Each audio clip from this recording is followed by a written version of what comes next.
compatibility. Does this make me an expert on relationships? Hell no.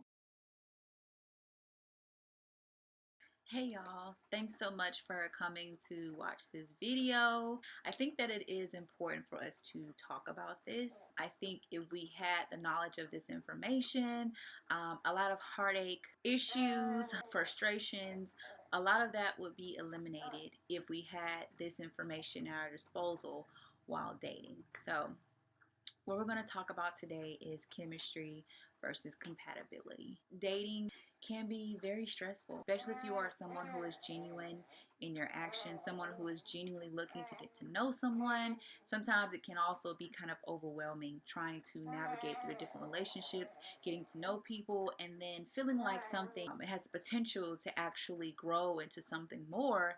And then unfortunately, you start to see different things that should have been addressed at the beginning of the relationship. And I feel like a lot of these boil down to chemistry versus compatibility. Now, this is going to be a part of my dating and relationship series. Now, the first episode was on my blog, and that was about situationships.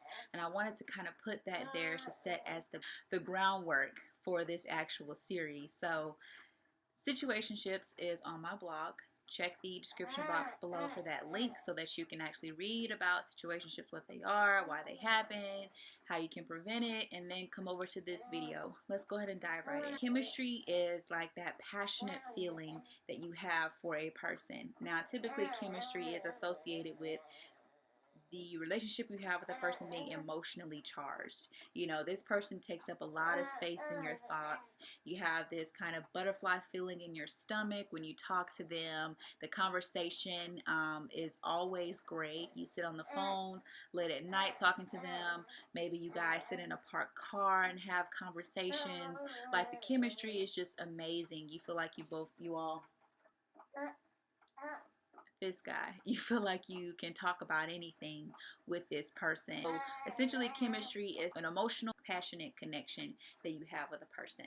Now, compatibility is where the money's at. It's pretty much where you have mutual lifestyle choices, mutual maybe upbringing, mutual values. These are the things that are truly like the actual foundation of a long-term relationship. Whereas versus chemistry, where it's more of kind of like a shallow thing, compatibility is more like the foundation, the glue of your relationship. That way, you know, whatever your relationship goes through, you both are compatible so you can weather that storm. Now, when it comes to men versus women, typically men are looking for chemistry because, as I said, chemistry is very shallow. So with chemistry, for instance, dating websites, you're immediately looking at a picture. What feeling, you know, there again, emotion, what feeling does that woman's photo make you feel? Are you automatically attracted to her? That is typically what men are looking for. They're looking for chemistry, looking for excitement. Typically as well, when you have high chemistry with a person, you have amazing time in the bedroom with this person. So that's also why men typically go for chemistry. Now with women, we are more so on the spectrum of compatibility. We're looking for things of substance. Most of us, we're looking for things of substance with a person where we feel like there won't be as much tension on the things that are actually very important in a relationship. Whereas, hey, it's fine, you know, he leaves his socks on the floor, but are we compatible in how we want to raise our children? Are we compatible on our religious beliefs? Like, these are the types of things that most women actually look at versus men who are more on the emotional, physical side. Women, you know, even though they say we are emotional beings, we're actually not typically rooted in the emotions where we're picking our mate. Typically.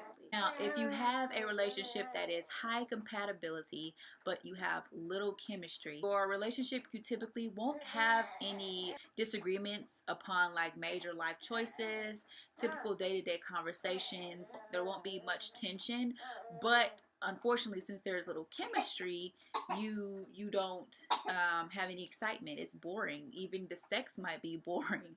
So that is the issue there with having high compatibility and low chemistry. On the flip side, if you have high chemistry and low compatibility, this is a complete disaster. A complete disaster. This is the person who it's so exciting to be with this person. You're so physically attracted to them, but you have nothing in common with them when it comes to your life decisions, your lifestyle choices, even maybe your upbringing. Maybe you had a kind of struggle in your upbringing and they never experienced that. So it's kind of like when you have that high chemistry, low compatibility, that's really a relationship marked for disaster.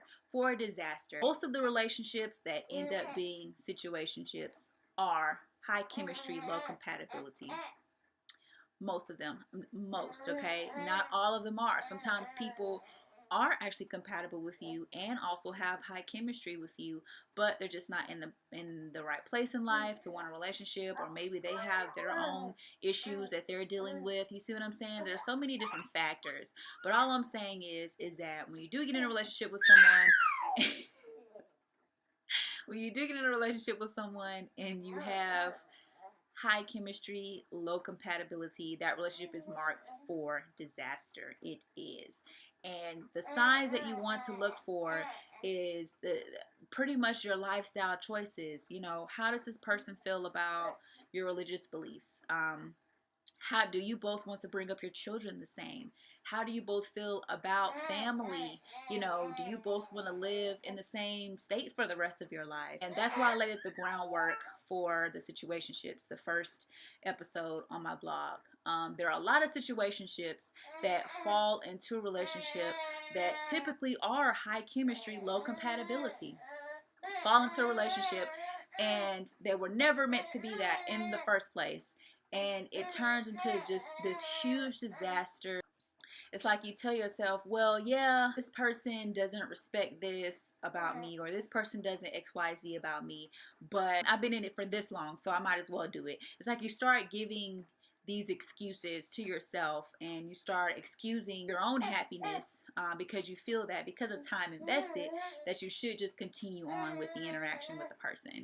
Now, I just want to give these small pieces of information. When I was dating in my early 20s, mid 20s, I had no idea what the hell I was doing, just being honest. After actually sitting down and reading and taking in different experiences for people that were much older than I am and getting that information, it actually helped me.